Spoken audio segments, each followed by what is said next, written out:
দুর্বার গতিতে একজন মানুষ এগিয়ে চলছেন, দেখতে পাচ্ছেন হয়তো আমার স্ক্রিনে। উনি কেউ নন, আমাদের বরিশাল মেহেন্দিগঞ্জের কৃতি সন্তান প্রতিমন্ত্রী জনাব রাজীব আহসান।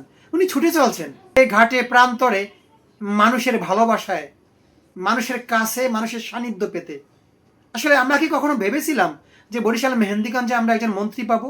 স্বপ্নে হয়তো ভাবিনি। এই বাস্তবতা আজ আমাদের চোখের সামনে। এগিয়ে চলছেন একজন মানুষ অবকাঠামোগত উন্নয়ন বঞ্চিত মেহেন্দিগঞ্জকে নতুন করে সাজিয়ে দেওয়ার জন্য।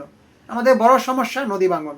অবশ্যই মাননীয় মন্ত্রী সাহেব তার মাথায় এই বিষয়টা প্রথম লিখে রেখেছেন যে নদী ভাঙন থেকে আমাদের মেহেন্দিগঞ্জকে রক্ষা করতে হবে, এবং তিনি সেই ভূত নিয়ে কাজ করে যাচ্ছেন। তার অনেক প্ল্যান প্রোগ্রাম আছে। সেই পরিকল্পনাকে বাস্তবায়ন করার জন্য মাননীয় মন্ত্রী সাহেব মাঠ ঘাট প্রান্তর দাবিয়ে বেড়াচ্ছেন। কিছু উন্নয়ন আমরা ইতিমধ্যে চোখে পড়েছে। লঞ্চ টার্মিনালগুলো পরিবর্তনের ধারায় তিনি নিয়ে যাচ্ছেন। আমাদের পাতারহাট বাজারকে তিনি দখলমুক্ত করার চেষ্টা করছেন, অবৈধ স্থাপনা ভাঙতে বলেছেন, আরও কত কি। এখান থেকে আমরা সত্যি আশায় বুক বাঁধতেই পারি যে এতদিন পরে আমরা একজন মন্ত্রী পেয়েছি।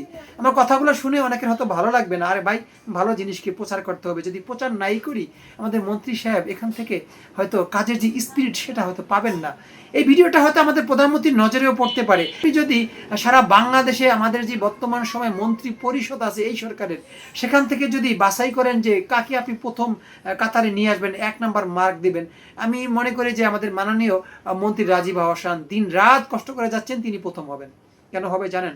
আপনি দেখেছেন যে ঈদের সময় রাত আর দিন নেই তিনি খেটে চলছেন নির্বিঘ্নে। সত্যি প্রশংসার দাবিদার যে আমাদের বরিশালের একজন মন্ত্রী আমরা পেয়েছি। তাই ওনার কাছে আমাদের প্রত্যাশা, আমাদের রাস্তাঘাটগুলো, আমাদের সমাজে মাদক নির্মূল, আমাদের বাজারগুলোকে দখলমুক্ত করা, ফুটপাথগুলোকে দখলমুক্ত করা, ভালো একটা হাসপাতাল আমাদের প্রয়োজন আছে। আমাদের এই যে সলদি, নয়াখালী, লক্ষ্মীপুর, শ্যামপুরের যে শাখা রাস্তাগুলো, পানবাড়িয়ার এই রাস্তাগুলো ভয়াবহ অবস্থা। এই রাস্তাগুলোর কাজ তিনি করে দেখাবেন এবং করবেন। তিনি বলেছেন, অলরেডি শুরু হয়ে গেছে কিছু কিছু জায়গায়। তাই আমাদেরকে ওনাকে সময় দিতে হবে ভাই। চাইলে তো আর একদিনে সব কাজ করা সম্ভব নয়। একবারে যদি বেশি খেতে চাই তাহলে আমাদের গলায় বেজে পড়বে। মাননীয় মন্ত্রী সাহেব অনেক মেধাবী, অনেক বিচক্ষণ। তিনি প্রতিনিয়ত এই এলাকার মানুষ নিয়ে ভাবেন বলেই তিনি কাদা মাটিতে খালি পায়ে এগিয়ে চলছেন। তা সত্যি অসাধারণ একটি দৃশ্য। তাই ভিডিওটা শেয়ার করে দিবেন ভাই। শেয়ার করে দিলে সারা বাংলাদেশ দেখতে পাবে যে আমরা একজন মন্ত্রী পেয়েছি বরিশাল মেহেন্দিগঞ্জে। প্রধানমন্ত্রীর নজরে তো আসতে পারে। যদি নজরে এসেই পড়ে আমাদের মেহেন্দিগঞ্জ, দেখবেন যে একসময় উন্নয়নের ছোঁয়ায় ভরে যেতেও পারে। আপনি যখন নদী বাদ দিয়ে মেহেন্দিগঞ্জকে রক্ষা করবেন, এখানে পর্যটন শিল্প হবে, মানুষ এখানে বাড়ি করবে, মানুষ গ্রামের দিকে চাপবে, মানুষ গ্রামে চলে যাবে, বসত বাড়ি করবে। তখন মেহেন্দিগঞ্জ কি এরকম থাকবে? থাকবে না। কারণ এখানে অনেক সম্পদ আছে, এখানে জমিদার বাড়ি আছে, এখানে বড় বড় স্কুল আছে, এখানে বড় বড় মাদ্রাসা আছে, কিন্তু নেই ভালো একটা হাসপাতাল। তো মাননীয় মন্ত্রী সাহেব, আপনি অবশ্যই মাথায় রাখবেন যে আমাদের পাতারহাটে উপজেলায় একটা ভালো হাসপাতাল দরকার, যাতে মানুষ চিকিৎসা থেকে বঞ্চিত না হয়, যাতে পাতারহাট থেকে তাদের বরিশাল যেতে না হয়, যাতে যাতে টাকার নষ্ট না হয়। এটাই আপনার কাছে মানুষের একান্ত প্রত্যাশা, আর কিছুই আমরা চাই না। তাই ভিডিওটা যারা দেখে থাকবেন শেয়ার করবেন।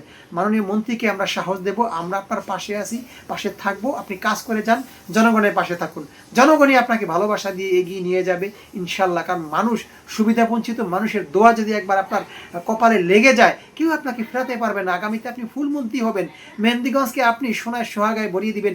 এটাই আপনার কাছে আমাদের একমাত্র প্রত্যাশা। ভিডিওটা জানি না আপনাদের কেমন লেগেছে।